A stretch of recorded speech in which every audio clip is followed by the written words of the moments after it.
Good afternoon, everyone.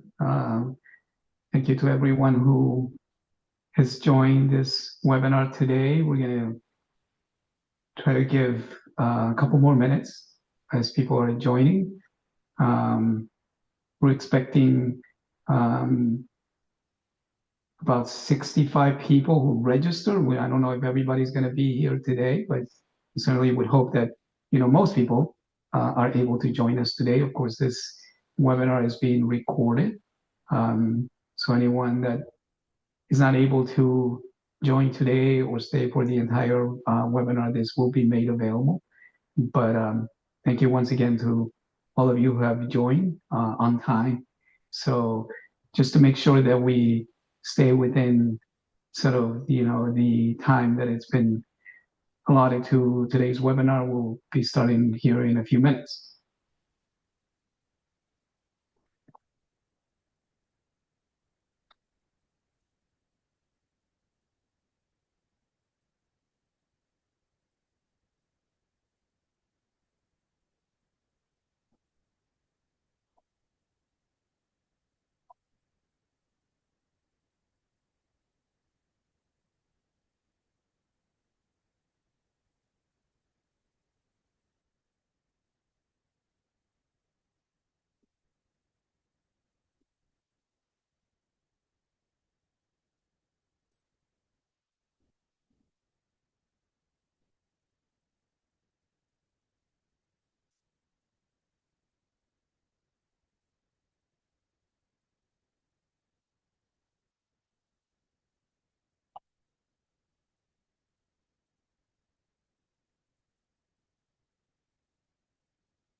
Once again, good afternoon, everyone. I think it's probably okay for us to get started. Thank you, everyone who has registered and is joining this webinar. My name is Juan Carlos Rodriguez, and I work with Florida Organic Growers along with my colleague Kendra Love. We are part of Florida Organic Growers, FOG, here in Florida. Thank you once again to everyone who is joining this call. The name of this webinar today is Organic Farming and Certification Considerations for Puerto Rico and the U.S. Virgin Islands. Hopefully the information that we're going to be providing to everyone today will be useful, and then we can surely try to use some of the resources and information that we're providing to continue to grow organic farming practices in Puerto Rico and the Virgin Islands. Before we get started, I wanted to first acknowledge that this webinar is supported through the United States Department of Agriculture Transition to Organic Partnership Program, TOPP. TOPP is a program of the USDA Organic Transition Initiative, and it is administered by the USDA Agricultural Marketing Services in the National Organic Program. TOPP, and in the case of us here in the Southeast region, what we know as SE-TOPP, covers 5 key programmatic areas, which are farmer-to-farmer mentorship, community building, technical assistance and training, data collection, workforce training, and development. If you want to find out more about SE-TOPP and how SE-TOPP can help you as a farmer or an organization interested in supporting farmers who want to transition to organic practices, you can go to our website, www.organictransition.org/region/Southeast. So once again, the title of our webinar today is Organic Farming and Certification Considerations for Puerto Rico and the Virgin Islands. I'm now going to introduce some of our speakers and some of our panelists. And we're really thankful to them for the support. VIFA, the Virgin Islands Farmers Alliance, is a partner of the Southeast Transition to Organic Partnership Program. And Nate, who is here with us today, has been instrumental in helping us put together this webinar today, and of course, the work that we're doing in the Virgin Islands. So with that, I am going to allow Nate to introduce himself and talk to us a little bit about what FIFA does. Nate? Thank you, JC. By the way, I just started my timer, so if I don't talk too long, or give me a signal, but I should hear something in a little. But I just want to say hello. Good afternoon, everyone. Thank you for having us, and we're so happy to be here with our partners at Florida Organic Growers and with the University of Puerto Rico.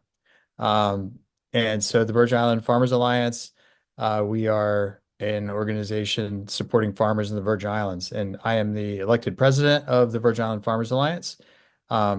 And I am a certified organic farmer here in the Virgin Islands as well.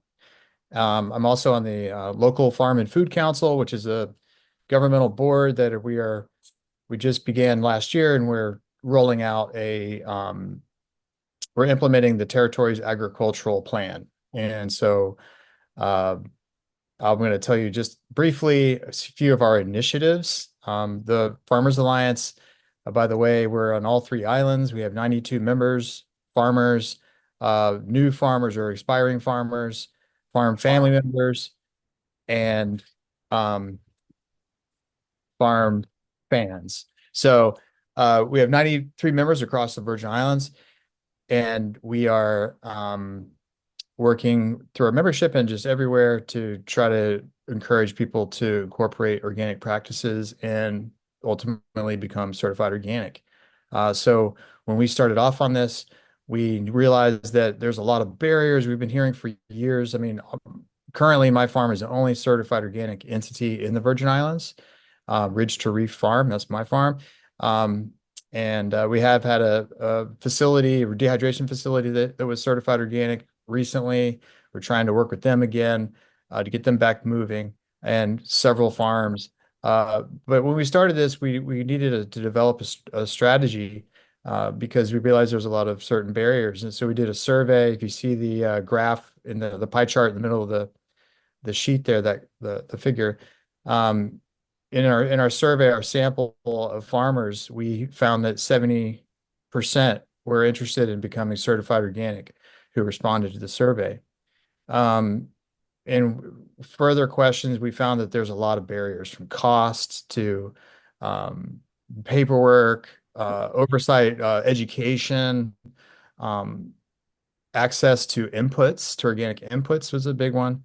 So we have been engaging in what I like to call barrier busting, so we're trying to tear down the walls between those who want to be organic and help them achieve what they want for their farm businesses in a way that's profitable. And I'm a farmer, and that's what it's all about. We're here as a business to make money, and how can we help our fellow farmers do it and not just have new expenses?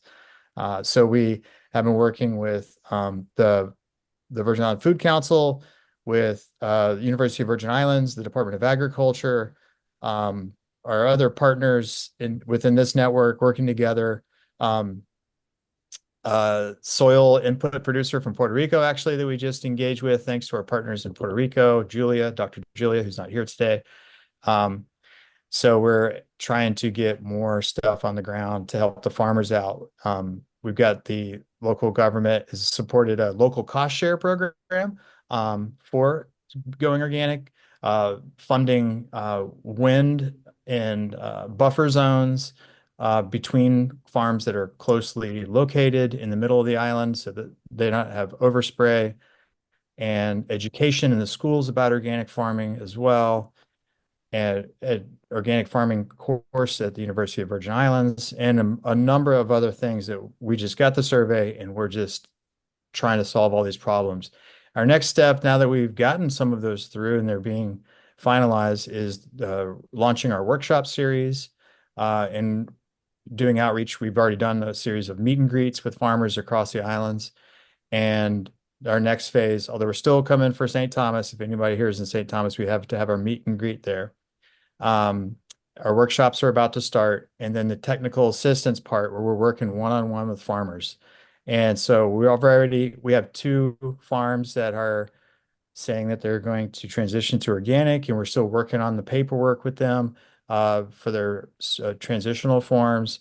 And that includes actually over 120 acres that should hopefully be added to our bank of organic farmland here in the Virgin Islands. So we look forward to the future. If you see to the right, that's our website, vifarmers.org. So please visit our website. We're still working on the back end of building out the transition to organic portal. And you can contact us at info@vifarmers.org. So we'd be happy to hear from anyone, how we can help you with the mentorship program or any of our other programs, and tell you about our workshops and events that are upcoming. So we look forward to this discussion. I can't wait to hear from the farmers here today. Neither of ours could make it who are transitioning currently, but we look forward to more engagement in the future. And so I'll turn it back over to you, JC, and thank you again for having Virgin Island Farmers Alliance as your partner. Thank you, Nate. And as you said, there was obviously, so much that, we're learning through this initiative, and we certainly appreciate all the work that you're doing in the Virgin Islands and being a promoter and supporter of, organic farming practices and helping the farmers there with, 70% of those people that, you interacted with, showing interest. There's a lot of potential, and there's going to be some of those questions or things that perhaps today people, when they ask their questions, we might be able to address. But just letting everybody know, those that are attending from the Virgin Islands, of course, and the rest of the region, that we're here to help. And so we certainly, once again, appreciate all the work that you're doing. Thank you. With that, I also wanted to introduce our other partner, the University of Puerto Rico. As Nate indicated, Dr. Julia O'Halloran is not able to join us today, but we do have Nicolas Cartagena, who is also part of the University of Puerto Rico and a professor there, and somebody who's also providing, along with Melody, providing assistance to farmers in Puerto Rico. So with that, I just would like to maybe give Nicolas a couple of minutes to talk a little bit about the work that they're doing and how they're supporting farmers in the island. Thank you, JC.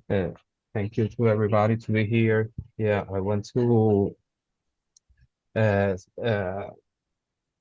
to say that you in the University of Puerto Rico, Mayagüez campus, Dr. Julia O'Halloran, there is her emails and the number of phone that you can contact Julia, me, or Melody to be part of the projects, and we can help or introduce with the project. I give you back to introduce the panelists. JC, I give to you back. Okay, thank you. So thanks to Nicolas, we are delighted to have people who have quite a bit of experience with not just the organic certification process, but actually using organic practices. I am going to allow them to introduce themselves, but before I do that, I just wanted to mention that Mr. Raul Rosado is the co-founder of Desde Mi Huerto, which is a Puerto Rican company dedicated to the adaptation, care, and propagation and packaging, distribution, and sale of USDA organic certified seeds. As many of you know, if you want to be an organic producer, organic farmer, you must source certified organic seeds. And so I'm sure that Raul will be able to tell us a little bit about, what his company is all about and the work that he's doing, to make sure that farmers have access to organic seeds. And I'm also, delighted to introduce, and I should have asked her a few minutes ago, if she goes by Celeste or Celeste Herdelman, and Chris Gossio, who are owners of Finca Brutal. They describe themselves as a regenerative agricultural farm and have been using organic practices for years. At present, they are transitioning to 100% organic and pursuing the USDA organic certification. So we're really delighted that they're also joining us, because there are actually people who can talk about, what they're experiencing and the process that they're going through as they transition to organic certification. So we thank all of them for being here today. With that, I think I'm going to maybe turn it over to Raul first to talk a little bit about his experience, and then turn it over to Celeste or Chris to talk about the work that they also do. Raul? Oh, hi everybody. My name is Raul Rosado. I'm very happy to be here.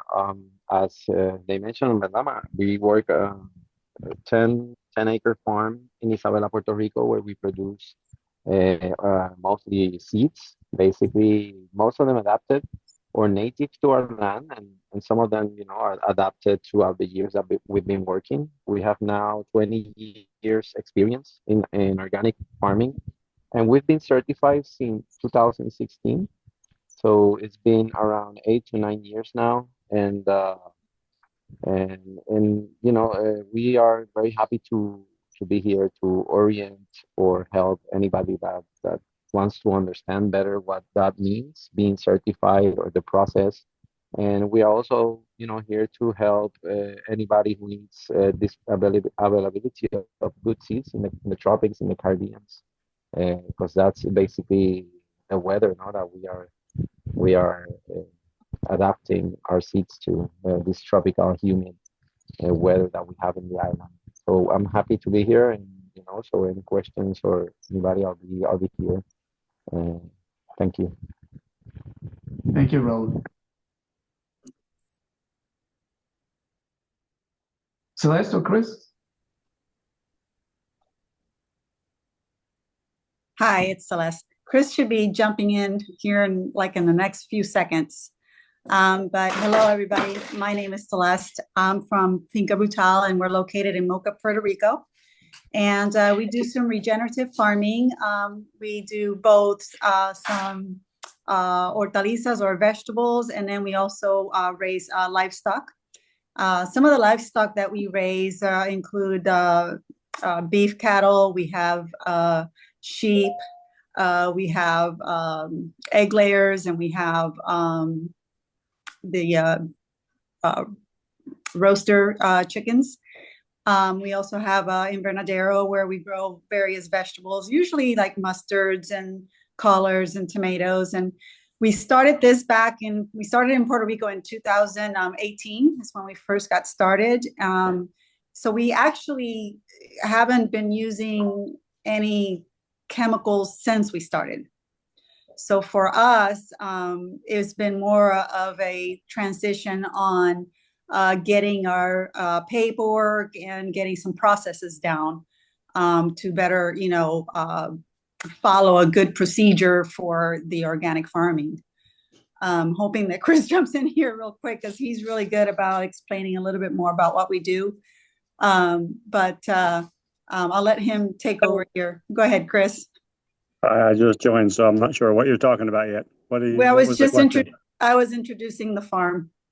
Okay. So we're in Mocha, Puerto Rico. We farm about 65 acres. A lot of that is pasture for beef, lamb, pork, chickens. We also have approximately about a half-acre market garden and an avocado orchard of about 475 trees. Our primary focus is regenerative agriculture. Of course, we do that cleanly, which is why we're currently pursuing this and interested in the organic certification. Anything I missed? Oh, you did pretty good. Okay.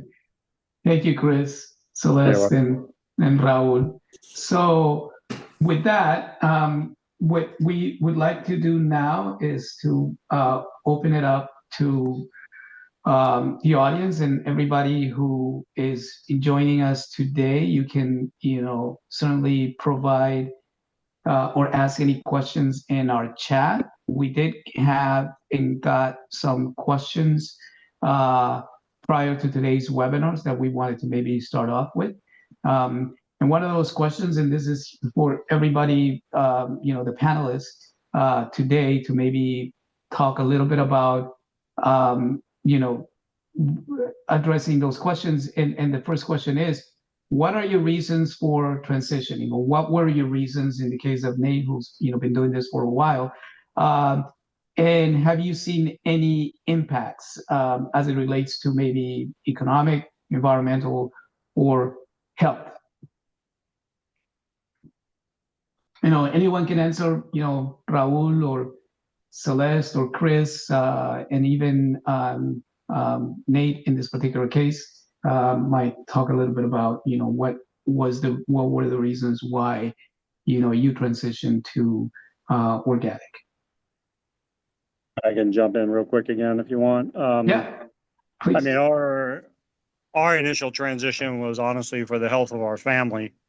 And when Celeste and I moved to Puerto Rico in 2018, that was a big focus of ours, was just kind of, getting ourselves healthier than we were. We both came out of long professional careers and, sitting behind desks, things like that. And as we started the farm, again, mostly for ourselves, it quickly became apparent that there was a big need for clean food here on the island, as we would get a lot of people approaching us and, asking us for the things that we were growing for ourselves. So, we, our farm or our business kind of grew organically out of that need, just little by little, as far as just, servicing the community and providing clean food to the community.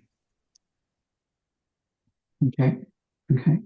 Yeah, there was often many people, and I've heard the stories, over the years, farmers who started organic farms or transitioned to organic because of, specifically what you were mentioning, Chris, just health reasons. Just, we know that organic practices do help a lot with, addressing especially that sort of health concern. Obviously, when it comes to the environment and soil health, that's another big piece of that.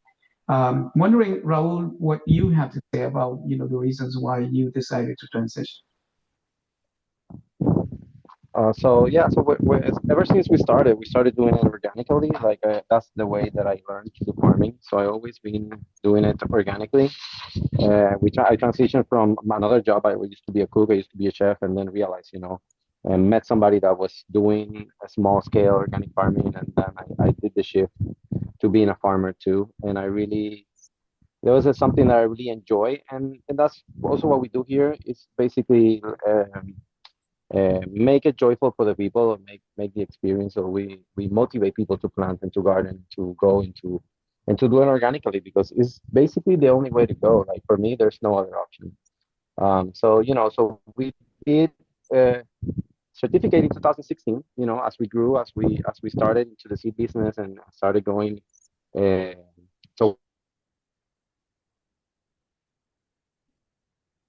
Oh, I think we've lost you. We started Raul, I don't know if you can hear us, but we're having a bit of difficulty with the connection. Can you hear me? Yeah, can you hear me? Yeah, you're breaking up. If you wouldn't mind maybe trying to repeat what you just said. Where did I stop? I think it was just, if you just want to sort of repeat some of the things that you were just saying, because you broke up there for Well, yeah, we started certified. Yeah, hang on. And Raul, if you don't mind, if you kill your video feed, your connectivity will increase dramatically. So you might try killing your video feed to get a better connection. Thanks, bud.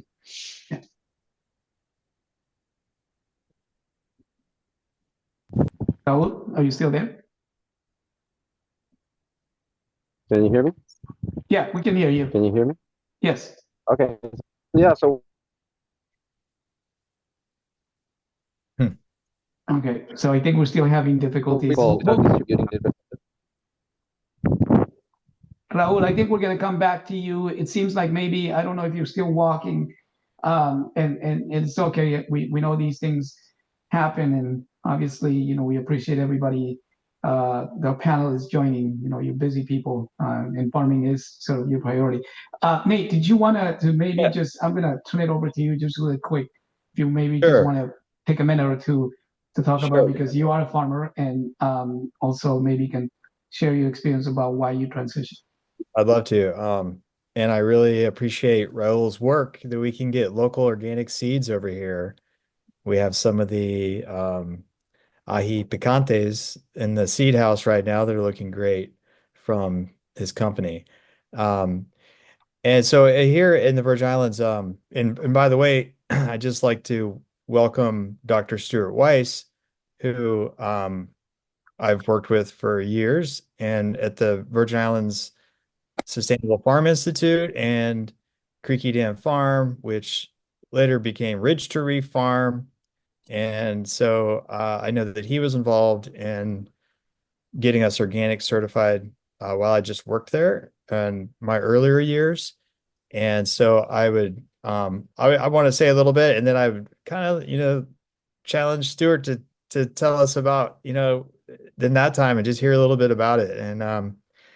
And so, but first, so welcome, Stuart. Thanks for being here, man. And well, for Ridge Tree Farm, from my perspective, when I bought the farm, and we were prior certified with Indiana Certified Organic, and then when we went over with new farm ownership, or actually when I started to rent the property, because the owner changed, I had to redo all the certification work. So I've done that, and now I've done it several times because you have to resubmit your plan and detail every so often. So I'm very familiar with the paperwork. I'm actually doing it right now again. And it always sharpens my approach and what we're doing and how we're doing it. And what attracted me most to it was just credibility and doing things right and telling our community who we serve mostly, we're local consumption 100% here, that you can depend on us to grow it to a set of standards that you can be sure that you're getting something that is healthy for you and healthy for the earth. And that's the number one thing. And that translates into credibility for our company, which anybody who studies business knows that being a credible business is part of getting customers and keeping them. And our community supported agriculture program has shown that through the years. We've done our own internal surveys to our members and people, and they really care about us being organic. We have a few markets that care less about us being organic. We sell to supermarkets, we sell to the farm to school system. They don't require it, or really, it's not really for them. But another thing, we're all, here in Puerto Rico and Virgin Islands, we're the same in that we just need local food. That's number one. And that is really our, main purpose, and to do it sustainably. And I think, as was just being said that by Raul, that a lot of people, when they learn farming, farmers know how to take care of the land in most instances. And that's our intention. We also want production.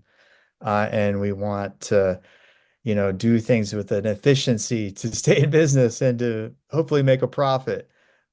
So for us, that entire, just first of all, local food first and healthy food. And then for us to have a niche within our own competitive realm here of different farms, and not just for competition, but just for the benefit of our customers.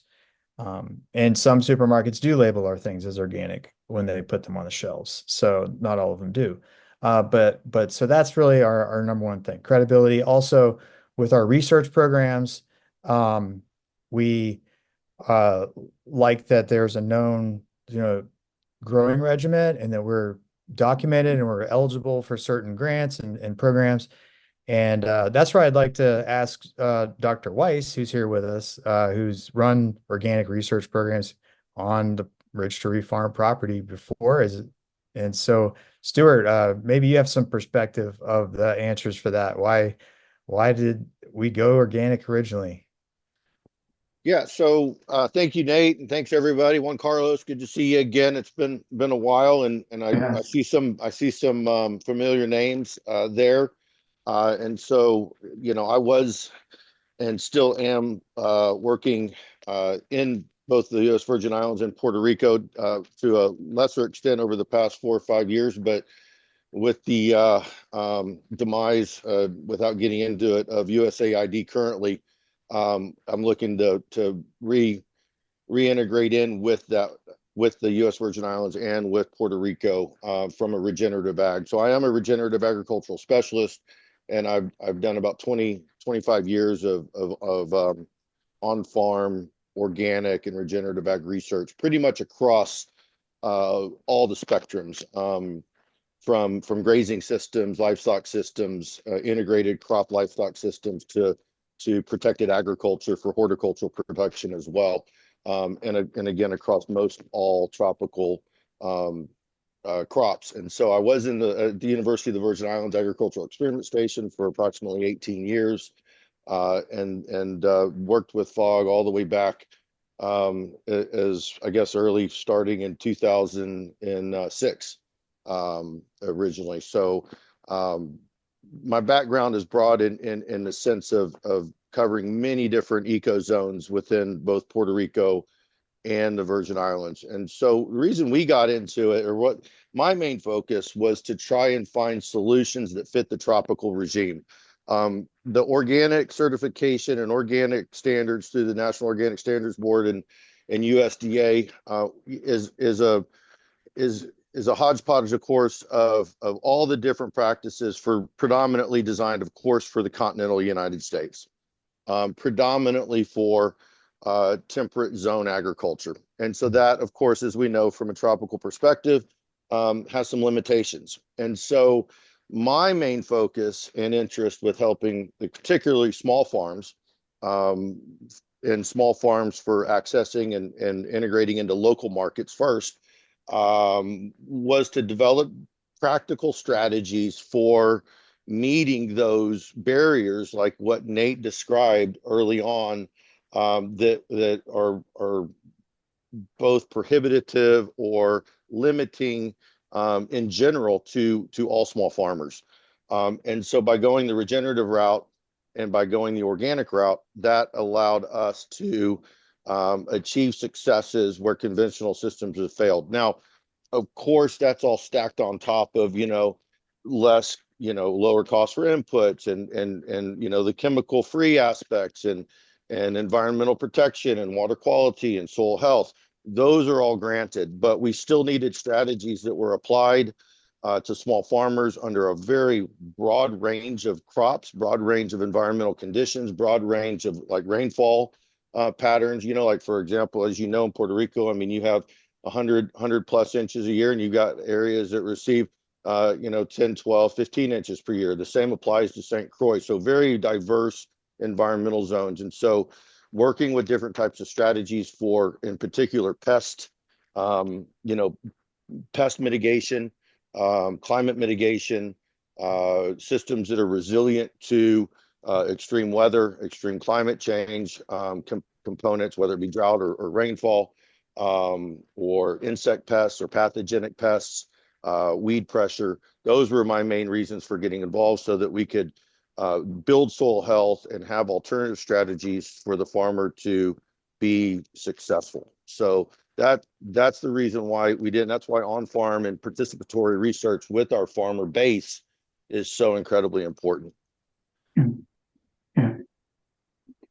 Thank you, Stuart, and thank you to everyone and all of our panelists. As you can see, there are numerous reasons why people make the decision to transition or to use organic practices, and I do think that this is a good thing because it does provide perhaps sort of alternatives and many other options for not just farmers, but even if there's anybody also who's joining us today who may be interested in doing organic research or being part of either through your work organizations that want to do some of that research.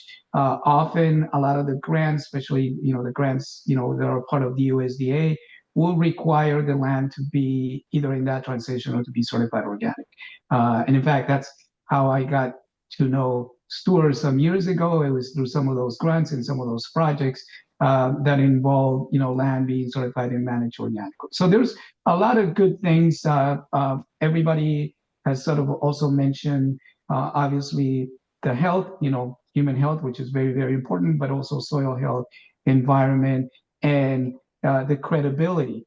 The USDA National Organic Program, which has been around even though it's been around since officially 2002, it all started back when, through the organic movement, the pioneers, the organic farmers who were using organic practices and wanting to sell their crops as organic, that we realized, or they realized, that there was a need for more recognition. And that's how the USDA National Organic Standards got developed. And here we are still growing strong. The demand for organic here in this side in the States is strong, but we do see it in other places, and hopefully in Puerto Rico and the Virgin Islands, people do recognize the label, and it is another way, as Nate was alluding to it, to sort of make sure that people know that they're getting a product that they're paying for, certified organic. There was another couple of questions, and I'm going to give you, everybody gives me 1 second.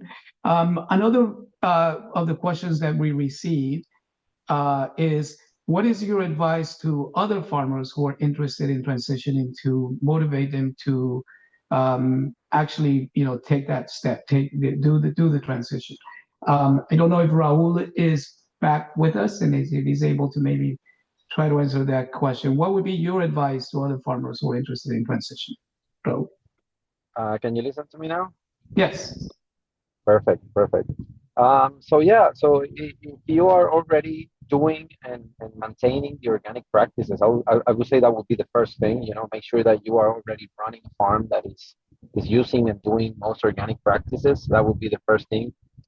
I would say that the second thing is that you will have a market growth, that you are growing your market, that you're not just selling maybe yourself, that you are selling to a third party. That would be also a good reason to become organic. And also, if you have people that are doubting what you're doing, that will also, the certification would also be helpful to guarantee, your clients that basically what they're buying is true to its purpose and true to its meaning. I would say those three are the main reasons that or the things that you make sure you have. Okay, great. Thank you. Celeste or Chris? I would say that one of the things that's very important is to try to slowly educate yourself. I think there's a lot of overwhelmingness if you don't really know what you're supposed to be doing, and if you don't really know what organic means, period. Time and time again, I'll bump into a lot of people that think that they're doing something organic when they're in reality are not. And this is and the problem is that they've not done enough research. So I would say always do research, always stay up on finding connecting with other farms that are doing the same thing that you're doing, so that you can exchange information. Stay connected as much as you can, and never think that you can that you actually know it all, because you don't. Things are constantly changing. new things that can be tried and done start appearing. And so to me, like I said, education, continuing to research is the best way to start, so that you actually have the best chance of starting off the right way, and not starting off making, you know, a mistake that may make it longer transition for you, because, you know, you've taken a practice that really wasn't organic, and now you have to mitigate that. Yeah. I can add a little bit too, if you'd like. Yeah, I think one thing people have to be aware of is some of the challenges that we face down here that are probably a little bit unique to the island. Labor is a big one, so you know you definitely have to be. If you're going to get into this, you need to expect to work yourself. If you can find good help, you know, you feel blessed when you do. It's definitely a little bit more of a challenge, I think, than it is stateside to find the help on the farm. And then, you know, if you're doing things like we are that involve livestock, there's no organic feed available on the island. You know, if you do have an issue with an animal, there's no, hey, I'm just going to call a vet and somebody's going to show up. You know, you really need to be able to be very self-sufficient and rely upon your own resources to get a lot of the stuff done, especially again with the livestock and things like that.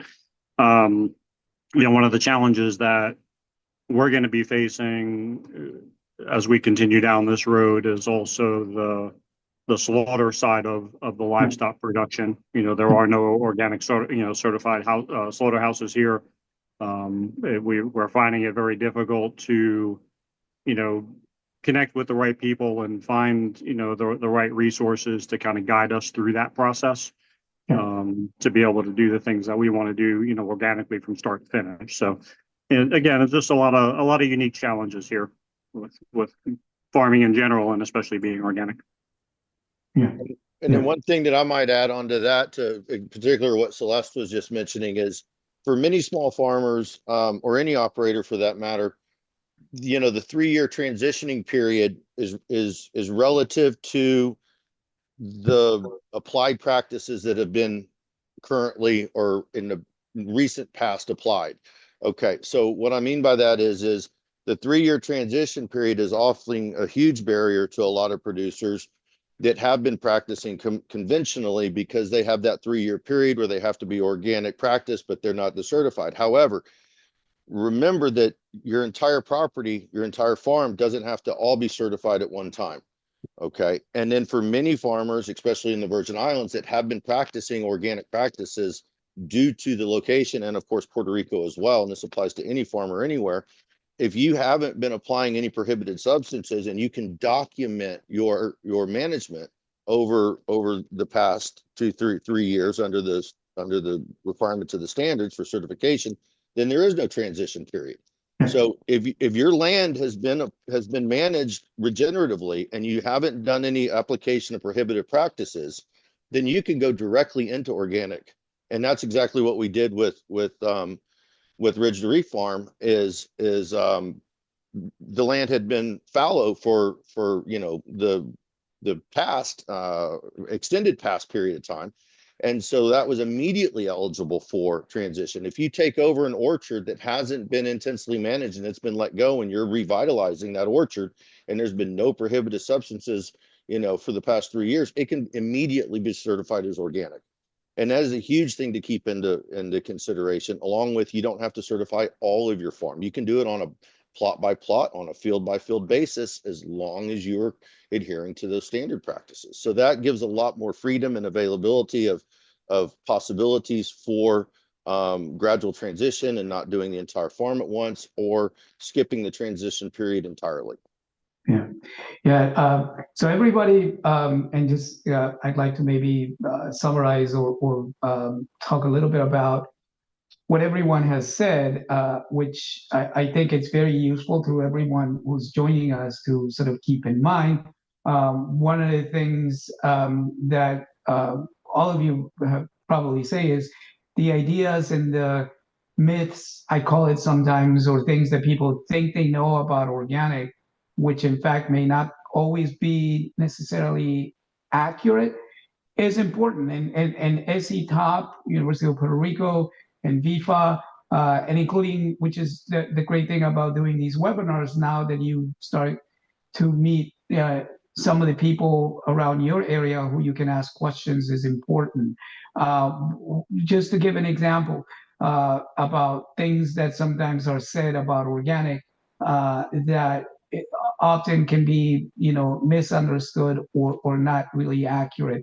We were in a meeting some, months back, Kendra and I, and one of the farmers asked us if it was true because they had heard from an extension agent, or maybe it was a FSA person, that you could not or should only be using hand tools if you wanted to be organic. So basically, that person was told, but someone who should know better, that they couldn't use tractors or they couldn't use anything, that would be considered modern, because that's what organic was all about. It was just using hand tools and just all practices. We know that that's not true, but yet this was information that was being discussed, among those groups, and that certainly is something that we have to be careful. So, whenever you hear things about organic, and Stuart was just sort of alluding to it right now, is that yes, there's a 3-year transition period, but as he was indicating, if your land has been followed, if you've purchased that land and you can show that nothing's been done, no prohibited substances have been applied to it in the last 3 years, that land is eligible immediately. You don't have to add another 3 years to that. And then, your certifier, depending on who you choose as your certifier, can work with you to try to confirm and make sure. Another thing that I want to say is that it's not going to require people having to do some soil tests to show that there hasn't been a prohibited substances in the last 3 years, which is another thing that sometimes I hear. So there's a lot of things sometimes that you hear. So I encourage people that, yes, we can provide resources, you can find information, incredible information on the internet, but always make sure that you ask. And in fact, some years ago, and then maybe Nate remembers this, you go to the store down the street, and whoever is providing you with your inputs, and they tell you that that particular input is organic or that it is compliant with the organic standards. And you come to find out later that maybe it contains something that was prohibited, which if you apply it and it is determined that it contained prohibited, that can put you back. So always check with the people who know about these things. And, we are certainly, FOG and VIFA and University of Puerto Rico sources for that sort of information. So one of the things, and thank you everybody who has shared with us, is that those are the recommendations I think that I really want to remember, is that, when you're in doubt or when you're not really sure because you've heard something, that you check with the experts and you sort of really find out. One of those questions that I think is often asked, and one of the questions that we got today, is what is the cost of certification? And perhaps I, once again, want to turn it over to the panelists to talk a little bit about their experience in terms of the cost, and because that is going to be dependent on who your certifier is. But if Raul or Chris, who is now going, and Celeste going through the transition, I don't believe that have you guys found a certifier yet? No, we haven't been assigned one yet. Okay. And we really don't even need a transition listening to you, because the land we've bought it about 3 years ago. And Okay. before that, it was pretty much abandoned for about 2 to 3 years as well. Yeah. But we haven't been paired up yet. I think they sent us an email that they might have found a connection for us, but so Okay. far we don't have anybody. Okay. Yeah. And what Celeste is referring to, and once again, for everybody listening, is that our farmer mentorship program which is part of what SC-TOPP is doing and providing, which is free of cost. We are going to pair anyone interested in being mentored by an experienced certified organic farmer to provide that guidance, including how to find a accredited certification agency.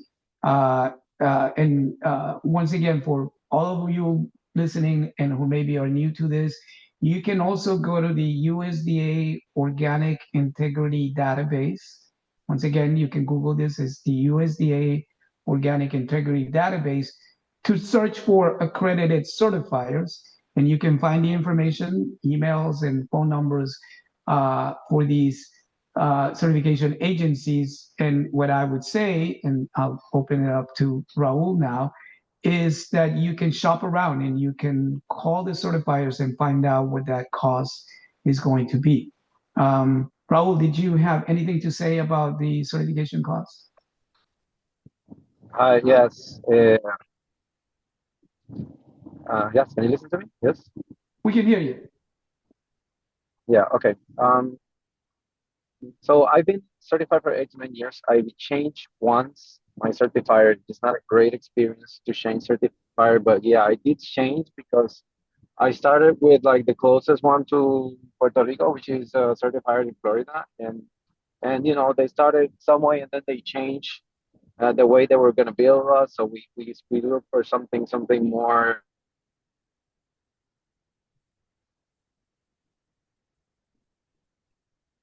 Oh, I think we lost you again, Raul. We are going to change for. I would suggest everybody to, like you mentioned, just shop around, just ask. You know, for that, there's so many different certifiers. There is no certifier in the Caribbean, so you got to look elsewhere. So you know, you're going to import the inspector, you're going to import the certifier, and you're going to pay for that. So you might as well get the best deal out of it. So you just shop around and look for the best deal. There's definitely different ways that they bill you. I've seen people that want to get a percentage of your sales. I've seen organizations that want just to, you know, it's very transparency. But some of the other organizations, you know, they just want to get a percentage of your sales and other stuff. And you know, sometimes that is a no. You know, there's no way that can happen. So, you know, for some people that works, for some people it doesn't work. So, you know, you gotta shop around. Yeah, and to the point that Raul is trying to make, and certainly that's also something that we suggest, is that there's plenty of certifiers out there. Obviously, because of, you know, we're talking about Puerto Rico and the Virgin Islands, there are no local certification agencies in the islands. And as Raul was saying, you know, that certifier will most likely be, you know, located in Florida or somewhere in the Southeast. We do have, however, which is part of the certification process, we do have organic inspectors in Puerto Rico, which is a good thing, because, you know, that organic inspector, as Raul also was alluding to, will have to, you know, come and do an on-site inspection. And what you would want to maybe ask your certifier is, do they have or have access to organic inspectors? Because that's going to be a part of the obviously organic certification process. But once again, everyone can go to the USDA Organic Integrity Database to search for certifiers near you, or certifiers that you might be interested in calling them and asking about fees and some of the other information that you believe you need to make that decision. You know, for them to explain and be transparent and upfront about all of their fees, how long it's going to take, and everything else is, I think, things that you might want to keep in mind. Somebody else, or maybe perhaps the same person, was also asking a question about the certificate. I believe that is a question about the organic certificate. I think Nate was also alluding to it and explaining that you have to be or you have to renew basically your organic certificate every year. What that means is that every year on the anniversary of when you first got certified, you have to submit paperwork to your certifier, and you also have to have a inspection, organic inspection every year. But once again, it's important for everyone who is considering transition and becoming certified. When you become certified, that these are things that you will have to consider, because you will obviously, as part of that, will be paying, for your renewing your certification every year. This guarantees in many ways that farmers are complying with the organic regulations every year, and as also Nate was alluding to, it does give credibility to, the organic certification in our organic industry. I have something to add. Yeah. Nate. The first question about cost, because I'm big on money. So just to give you some numbers, and with what JC was just referring to about the different companies, we have switched companies. It was originally Indiana Certified Organic, and now we are QC, Quality Certification Services out of Florida. The reason why we changed is because of cost, because originally we had an inspector who lived on St. Croix, where our farm is. He moved, and so the price exponentially jumped, because when you're getting certified or when you're renewing, you have to pay the major fees are your annual fee and then your inspection fee. Those are basically what I pay, the big chunks. And so for me, depending on it, like what Raul was just saying is that your certification fee, it's each company might have a different way of doing that, by acreage or by your gross income, or for products that are sold as organic. And the other, and that's pretty static. Like once you pick your one, I mean, unless you grow your farm or add acreage or make a lot of more money, that's a pretty regular number year in and year out. What fluctuates for us is the cost of the certification, because that includes travel costs for the inspector. If you are in Puerto Rico and you have somebody who can drive to you, you're very fortunate. We always have to have someone fly here. I know that the recent certifications involved the same person who came to us also went to Puerto Rico. And that allowed us to somewhat split some costs with the growers in Puerto Rico. But part of why I'm really interested in transitioning to organic is so that there's more organic farmers where we can, it's not like we have a big market and it seems like we want to be competitive, but we need more organic farmers. So we can split costs. So if we can fly in an inspector here and split that cost, and fortunately a lot of the inspectors are real people.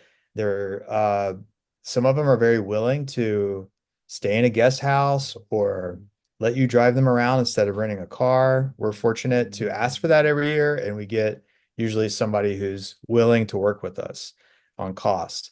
We're a small farm, and ultimately I'm paying in between $1,500 and $1,800 a year for both of those costs together.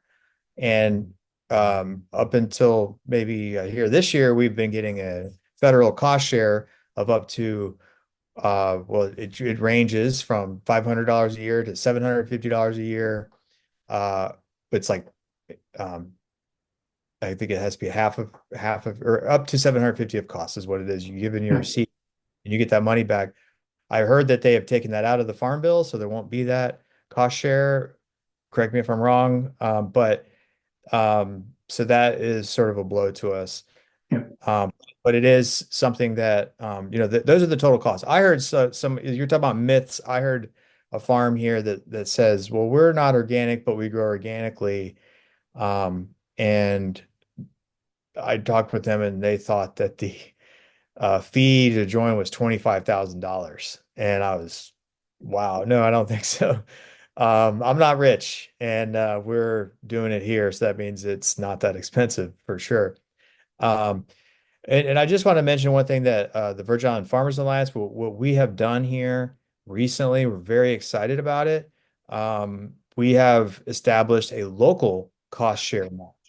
And so maybe Puerto Rico and Florida, maybe they could encourage their decision makers to that having organic produce is a good idea and farming is a good idea so that we can save our other part of our big food system, which is the fisheries, because what we do on land affects the water, and that's why we're called Ridge to Reef Farm. From ridge to reef, when the water falls, it goes out into the ocean. And here, as a member of the Virgin Island Farm and Food Council, we're concerned about all of our food. Our goal is to raise the percentage of locally consumed or produced food from less than 1% to 25%, and to do it sustainably so that our farming, if we're successful, doesn't ruin the fisheries. If we go from 0 to 25%, we're going to make a big impact. So we got to be careful about how we go about doing that. And so the rest of the council and ultimately our Senate leaders were very supportive, and they approved new funding to not only provide a cost share, but to provide low cost organic inputs through the Department of Agriculture.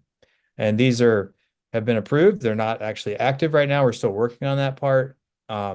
But those are just some of the things that we've been dealing with costs, and it's not that expensive. And also as an organic farmer, it's good to be an advocate, to speak up, to try to influence decision makers, policy makers, to include us because we're important for society. So anyway, that's what we've been paying. And if the price gets high again, then we'll be shopping around again as well because we have to. So that's how it goes. Thanks. Thank you, Nate. Certainly, one of the other things, and you also mentioned it, those organic inspectors, and as I was indicating, we do have organic inspectors in Puerto Rico. We would like, if there's going to be more demand, meaning that there's going to be more organic farms, which is certainly part of why we're here today and what we're trying to do. There's going to be more demand for organic inspectors. And in fact, TOPP is addressing the workforce for everybody who's also joining, and maybe perhaps some of you all who are interested in becoming organic inspectors. You can email us and we can sort of provide information about, how to do that. The International Organic Inspectors Association is an independent organization that trains organic inspectors, because there are people who looking for opportunities, and the workforce piece, which again we're trying to address through education and courses, is one piece that I think maybe certainly might be of interest to some folks. We have another question for our panelists. This question reads: we need commercial seed supply, not small bags. We are farmers, pelleted organic lettuce seeds. Perhaps, how can farms find organic seeds and inputs for small and large scale farming in Puerto Rico and the Virgin Islands? If any of our panelists would like to chime in. Once again, the question is about commercial seeds, and we know that Raul, who's obviously here with us today, owns a company that produces certified organic seeds. Raul? Very some lettuce seeds, we do not produce them here in the island. Most of them, like we are producing just one lettuce that is really good and adapted to our weather. But access and have available some seeds, some lettuce, and some greens, and because we know that most of the organic farmers, that's a cash crop that really want to have around. So we try to always have in bulk size also, on not only small amounts for home gardeners, but also for um, for farmers. Something is important that not all of the seeds that we buy from the States, or that we can get outside on catalogs or online, they won't grow as best as as some seeds that are already adapted to our weather, or they are I would say resistant to heat.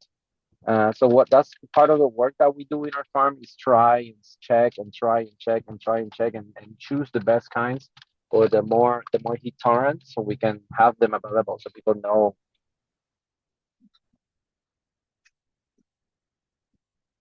we Yeah. provide a good sale.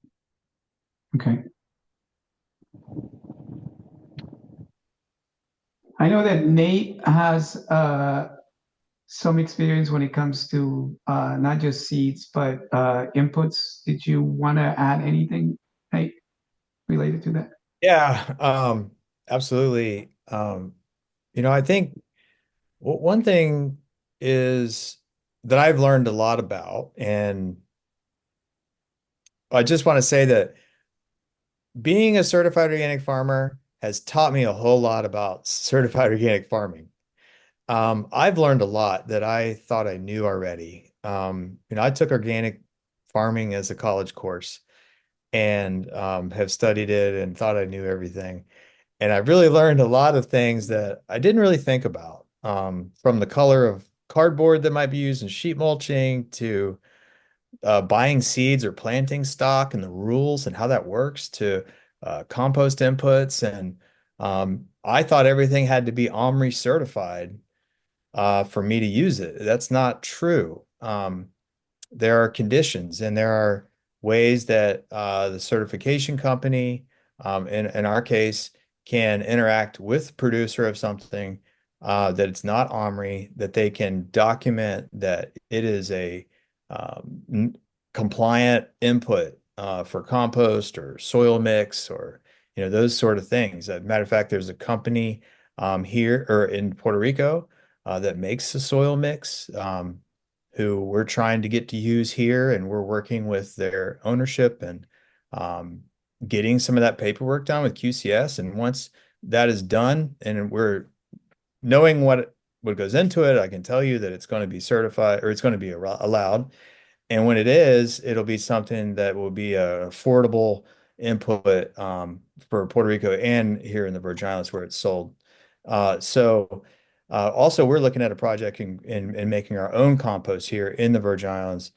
In other inputs, we already have a fishermen who make fish emulsion, like a fish emulsion like product, and other things. And then when it comes to seeds, because that was a question, not a lot of people know this, but all of your seed does not have to be certified organic seed either, if you meet certain conditions about documenting that you searched for seeds of that particular kind, that seed doesn't have anything that's non-compliant with organics, like the use of the fungicide, the Farmore fungus. That's not allowed. When your seeds are dyed a certain color, usually that's when it has fungicide sometimes. And also that if it's coated seed, like was mentioned, like for lettuce, those of us who've been seeding little bitty lettuce seeds, you like those pelleted ones, that a lot of companies will have, they'll indicate whether it's NOP compliant, which is the National Organic Program. So even if the seed itself isn't certified organic. So working with our certifier, we've been able to. I've learned a whole lot about how to document that, and in cases able to get seeds like Citadel cucumbers, which are really hard to find right now, certified organic or even untreated. We've had to search high and low, so because they really resist the downy mildew well. So there's a lot of exceptions and things that once you get into it, you can learn how, because they realize that everybody doesn't have easy access to a lot of these inputs. And sometimes it's just impossible. And in fact, it's not actually violating the ideas behind organic. That's super important. It's just not certified, you know. So I would say that is one of the biggest things about inputs that I learned. And a lot of that's thanks to JC. Yeah. Thank you, Nate. Very valuable, I hope, information to everybody joining us today. You know, you mentioned OMRI, the Organic Materials Review Institute, and that, you know, for people who are aware, you know, OMRI is always a good resource, but it, as you said, you are not being required to buy only OMRI approved inputs. There's a lot of other ways that you can show that the inputs that you are interested in purchasing, and your certifier can certainly help you with that. You provide a list to your certifier, and my recommendation is always, before you apply or use anything, ask the certifier, because if it's not OMRI approved, it can still be compliant, but it would be the certifier, the one who is able to determine if it is compliant with the organic standards. So that's certainly very, very important. When it comes to seeds, also, as you know, they was explaining, sourcing the seeds, organic seeds, is written in the regulation. You must source organic seeds. It does not say you must purchase, you know, no ifs or buts, certified organic seed. When you cannot find where that organic seed, certified organic seed, is not commercially available, you're allowed to use untreated seed. But also, as Nate was alluding to, you must document how it was that you sourced for that organic seed.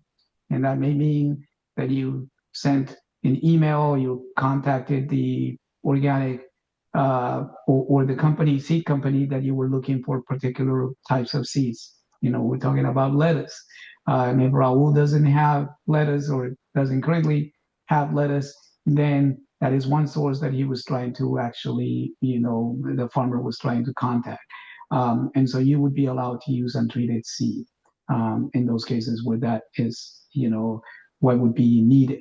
When it comes to inputs, once again, there's a lot of resources and information. And in fact, once again, if you visit our website, organictransition.org, in the Southeast, you know, where we're located, there's a lot of resources there, information about how to keep records, information about organic seeds, inputs, and many, many, many other resources that I encourage people to, you know, check out. You know, please, you know, go to our website and find out more information and more resources about some of these things that we're talking about. There was another question that I would like to maybe also read and have our panel talk about. But before I do that, I would like to maybe ask Celeste or Chris if they had anything else to add about organic seeds and inputs, as you guys are right now transitioning and wondering, you know, if you encounter any sort of challenges or barriers when it comes to that.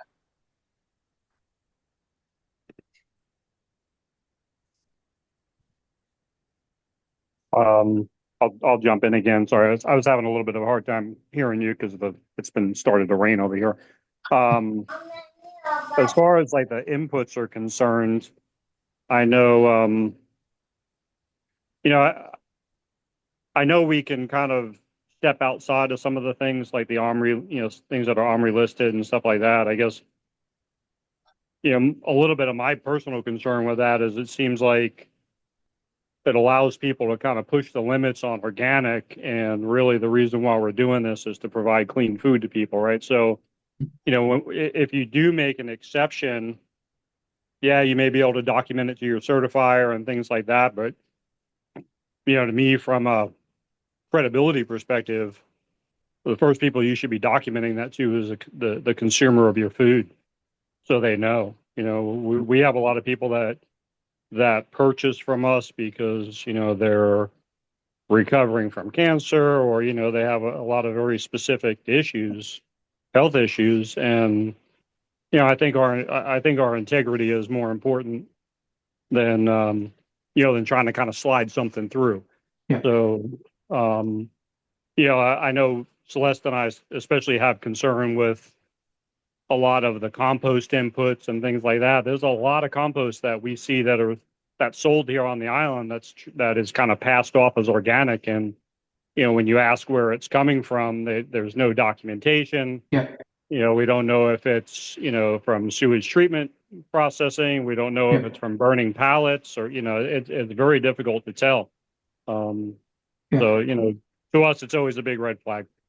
And that's a good point, Chris. And then I just wanted to add, and when I mentioned, and we've been having this conversation about it must be OMRI, or maybe have a peace of mind when you buy, OMRI approved products, and that certainly may be true. But getting back to the certification process, no certifier will allow you to use an input that they themselves had not determined is compliant. And in fact, many certifiers have what they call the materials review, panel, that they're basically doing the job of OMRI to make sure that the input is still compliant. And as we know, when it comes to organic, non-synthetic, natural inputs is the standard, and it's what's allowed. And you mentioned compost. Compost is also one of those topics.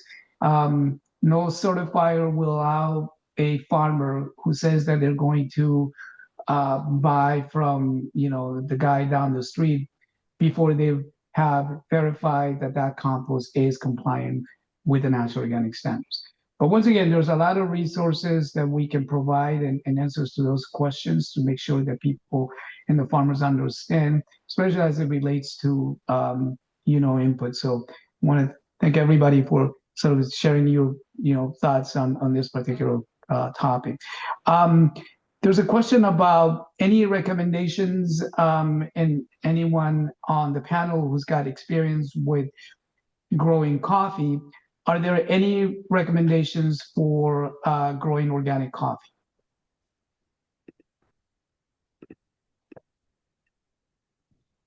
Does anybody grow organic coffee currently? Our panelists? I've got a few, but I was waiting to see if there's any actual organic growers that are coming out of the highlands of Puerto Rico. Okay. So for me, when I worked with organic coffee producers, or fair trade coffee producers, whether they're organic or not, the biggest thing is that creating that coffee climate, that coffee microclimate. And so if you're on an existing coffee farm, or you have coffee bushes, and you're looking at expanding, the predominance of the coffee is reverting back to the at least partial, if not full shade, coffee. So the biggest distinction, I guess, that I've seen between organic or regenerative sustainable coffee versus conventional is the integration back into a shade environment. That's probably number one. And then the soil health, of course, is right there along with it. Building that leaf litter, building that organic matter, just like everything else you hear with any other type, but especially important for organic coffee systems. So the Madre de Cacao is named that for a reason. And one of the big misinformation factors that's been put out there with a lot of crops, not just coffee, is that you have to have full sun. Like, for example, with your citrus in the background of your photo, Juan Carlos, citrus doesn't, as many of y'all know, citrus doesn't have to be in full sun. And so a lot of the full sun requirements that are that we've kind of accepted from the past 40, 50, 60 years of commercial production aren't necessarily true, or not true at all. And especially when we're talking about environmental stress. Sun is an environmental stress. Tropical sun is an environmental stress. That level of environmental stress is going to weaken your immune system of your plant. It's going to change the interactions between the microbes and the plant itself. So understanding shade, understanding partial shade, and how that works on a system and a microclimate level is a good place to start with looking at converting or integrating regenerative and organic practices into whatever scale coffee production you're looking at. Yeah. And certainly, Stuart, thank you for that, because that really sort of illustrates what we've been discussing when it comes to organic practices or regenerative.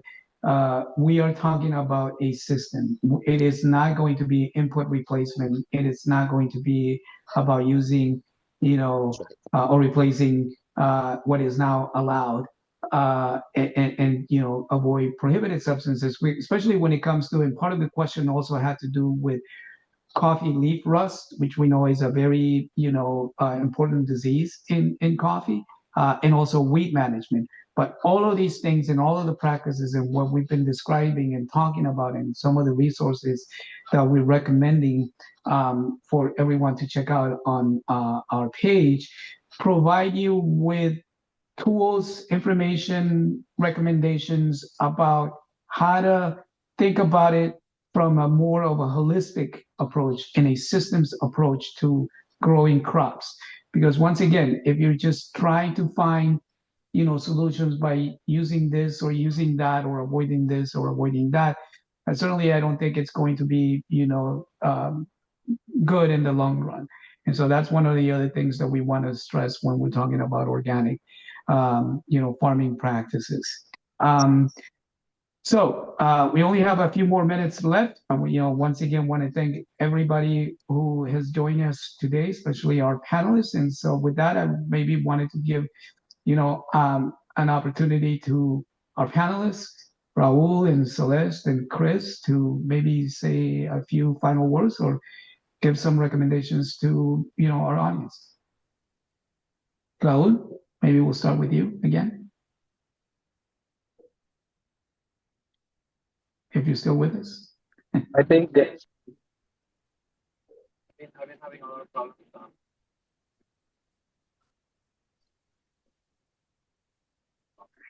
We can't really hear you, Raul. I just want to say that most people don't think about the protection of the soil, the environment.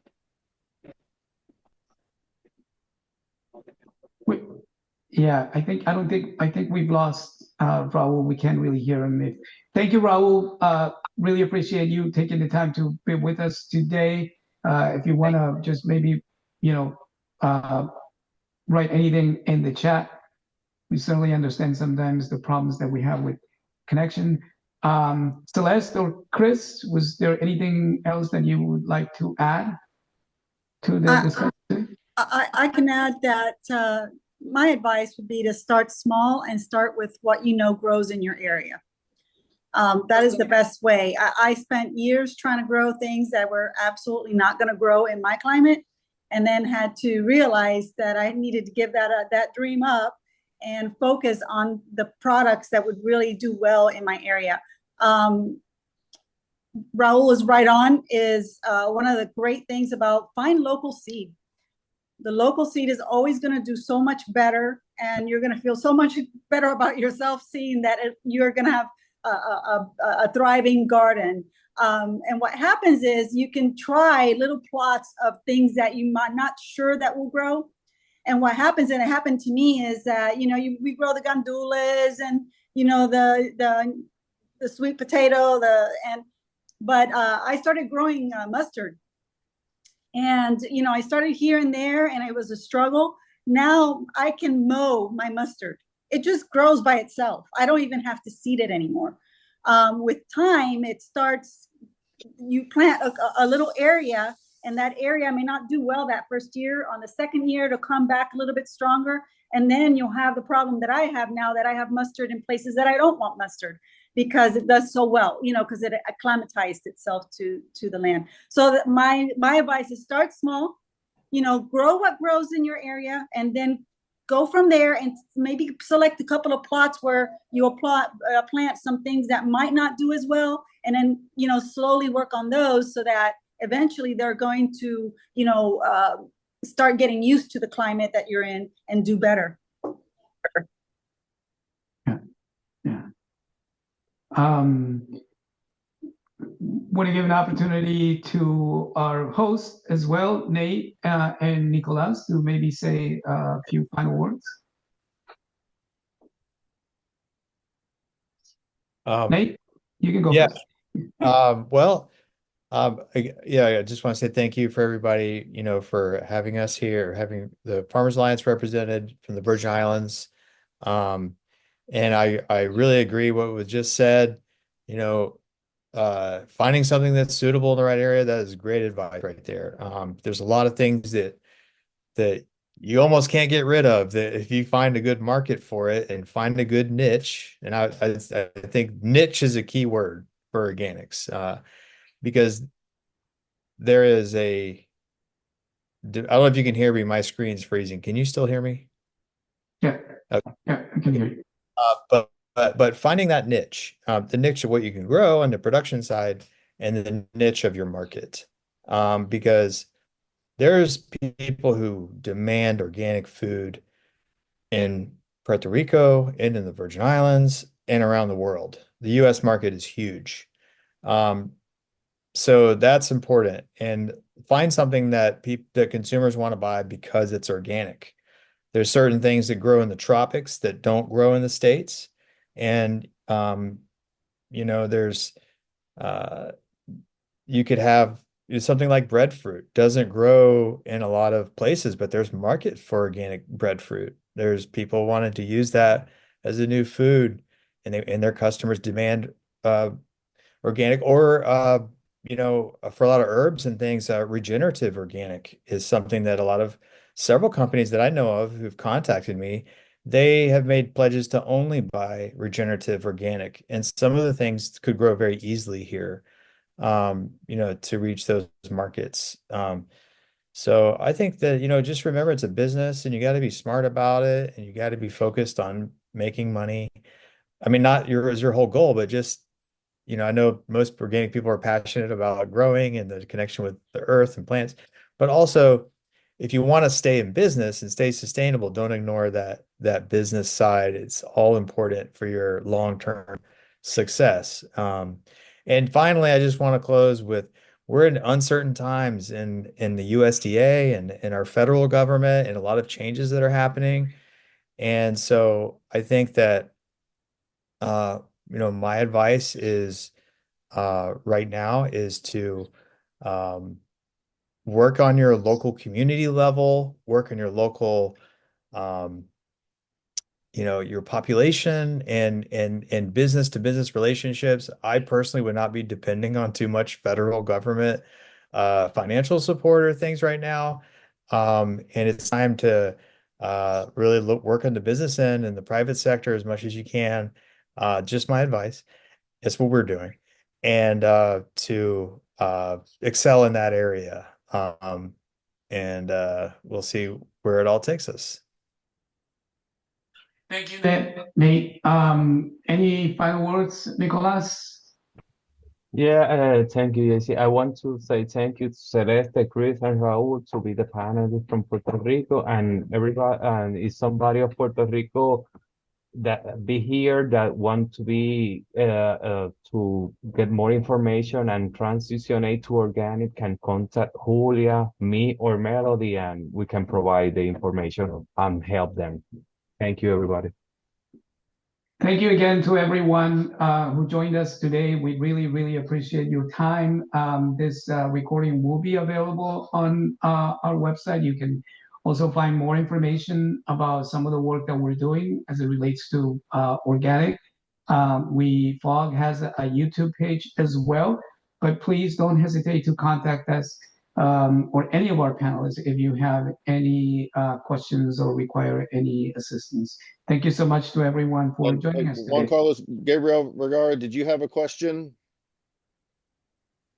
Yeah, on the coffee grow, I start applying organic microbes, and I use some molasses like Trichoderma and Bacillus subtilis, and it's working great. It's really resistant to disease.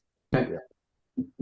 And there's a lot of organic tricks that it works, Absolutely. specifically that microbes. If you're doing coffee, you try those, gonna work well. Yeah, and that same thing goes to every type of crop with the microbial, boost. So absolutely.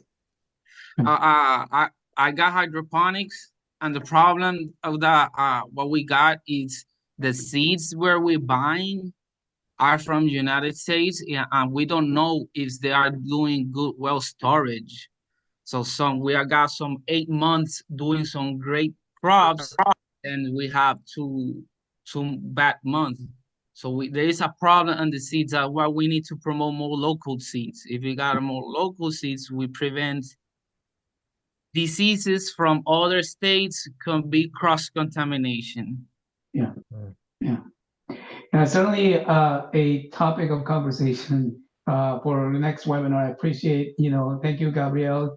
Thank you. It's nice to see you, Stuart, once again, and to everyone who joined us today. We look forward to the next time. Thank you. Take care. Thank you. Pleasure being here.